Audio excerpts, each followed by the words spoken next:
Good afternoon. Happy Friday. This is Allison Turner. I am coming to you live today on a few different platforms.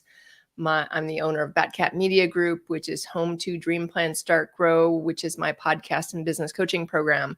I wanted to talk briefly today about building relationships because I network a lot. And when I go out networking, I often see, and I don't see it a lot, thankfully, but you always have that one or two people that run around and hand out business cards, but they don't say anything to you other than, hey, I'm a CPA or I'm a whatever, or if it's like a sit down meeting, they like go and just put business cards in front of everyone and they don't say a word to you.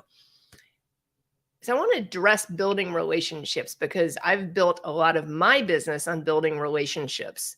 And I think that's where we can all benefit, is to build relationships and not just try and get business. When I go out networking, my goal is to build relationships. My goal is to meet someone new, meet someone different. I often see many people that I might see over and over and over again, but I want to meet other people and see how I can help them. So when I go out networking, I am looking for specific people. Hey, Stephen, I have no idea if you're the only one watching because I'm on 4 different platforms, and I know some of the platforms will show me who's watching and some do not. So I'm on 3 different Facebook pages and a LinkedIn page right now, but thanks for dropping in. But when I go out networking, I'm looking at, who do I want to meet? Do I want to meet someone that's a potential client? Obviously, you can't always dictate that. Do I want to, meet potential referral sources? Because I'm always looking at how can I help either my clients or how can I help other people by referring them to people I know I can trust. What businesses can I refer to? So if I meet someone, say that's new to a chamber, I'm in 2 different chambers. If I meet someone new to the chamber, is there someone I can introduce them to? Or could they be good strategic partners for me? Maybe there's a service that's complementary to my company that I don't do that I could actually introduce that person to. I mean, I just got a referral yesterday and they may or may not be. I'm still kind of determining whether they're the ideal fit, but I did reach out to another company similar to mine to see if they specialize in this particular industry. So, it's all about building those relationships so you never say no to someone. So if someone comes to me, even if they're not my right fit client, I can actually say, hey, I'm probably not the best fit for you. My company's not the best fit, but I have a great referral for you. So that's number 1. Number 2, build affinity. When I meet somebody, I'm always looking to ask questions. Sometimes I get asked first, like, hey, what do you do? That's a common question in the world of networking. What do you do? But once I talk about that, and I'm going to say something briefly, I'm always going to turn it back to them. I'm always looking to learn more about them. Like, if they're new to a chamber, for example, how did you get involved in a chamber? How did you hear about this chamber? How did you, are you new to business? Is there something I can help you with? I've been in business for 9 years. I'm always looking to build affinity and I'm looking to listen. That's one of the biggest things is active listening. I used to, and I can speak this for myself, and I'm sure other people can relate that are going to watch this. I would say I'd ask a question. And while they were talking, I was thinking about what I was going to say next because that situation made me nervous. And this is, a while ago, and I would be thinking about what to say next. And I'm sure other people can relate to this, but I know that I want to hear what they're having to say, and then I want to respond based on that. So it's really active listening. So I'm really genuinely having a good conversation with this person and finding that common ground. Because I think a lot of times when we find that common ground, we're more likely to build that relationship more quickly, even if it's not the ideal client. And most of the time, you're not necessarily going to meet your ideal client when you walk into, I went to 2 different networking events yesterday.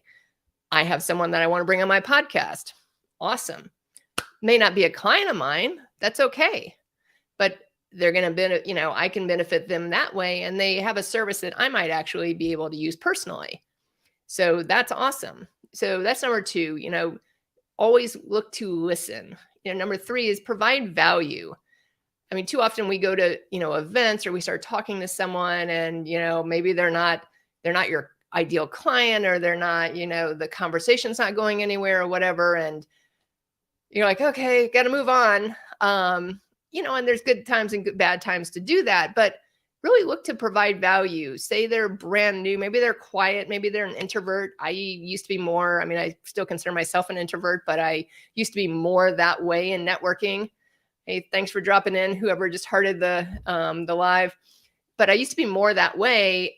But now, if there's someone that's in that position that's like, say, brand new to networking, and they're quiet and they're kind of reserved, I'm like, okay, is there someone you want to meet? Is there a certain industry you want to meet? Especially if I'm in the Delray Chamber here, I know a lot of people. And so oftentimes, if they're not in the room, I can make the introduction via email. So really looking to provide that value. And also, in providing value, say you meet nonprofits. And obviously nonprofits are always looking for, what are they looking for? They're looking for funding. So maybe you do or do not want to fund that specific nonprofit. That's up to you. But you can also give your time to nonprofits. So you can volunteer, you can give us, maybe you have a service that they need, and maybe you give that service, one time a year or one time every couple of years, if it's a bigger service. That's fine too. So you can give your time, you can give money, all those types of things. And then, finally, nurture the relationship. When you build relationships, it's not like you go out, you meet someone, you follow up with them, and that's it. That'd be nice. And I'm sure there's plenty of people that we do that with, just because life is so busy, business is so busy, and you're just running around crazy half the time. I feel like I'm just go. And I get to Friday, I'm like, okay, who did I meet this week? And I've really been trying to track that a little bit more, so then I can go and follow up with these people.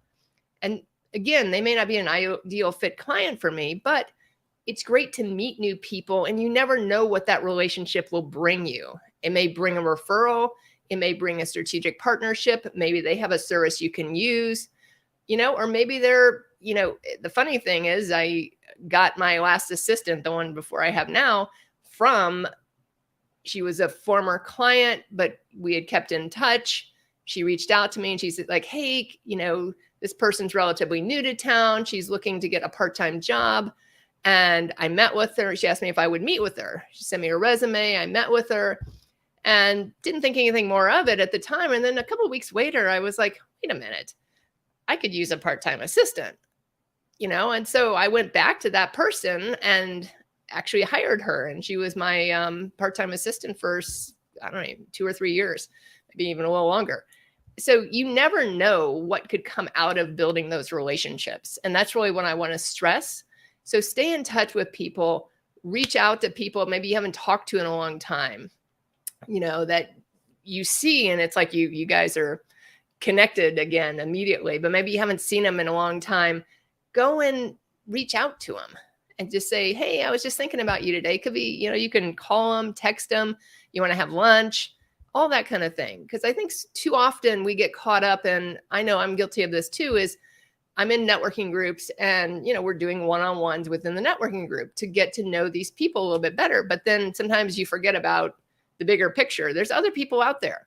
So it's okay to do one-on-ones with other people too. I mean, remember, the world is a big world. So if there's people that that are beneficial, that you just want to go and have lunch with, go have lunch with them.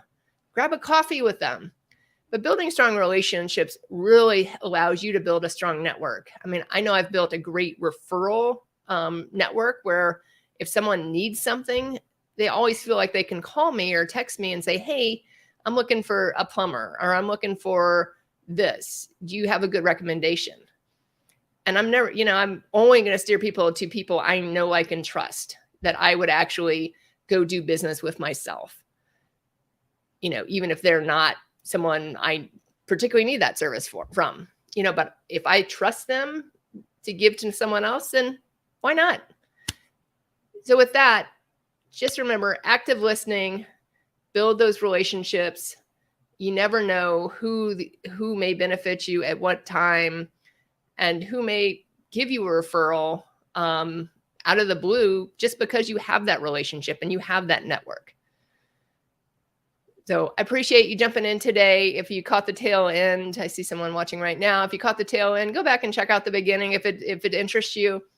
But I really believe in building relationships. So whether you're in business, obviously I addressed it from the business standpoint, but even in life, you never know if you're going to leave a job in life and you need a new job.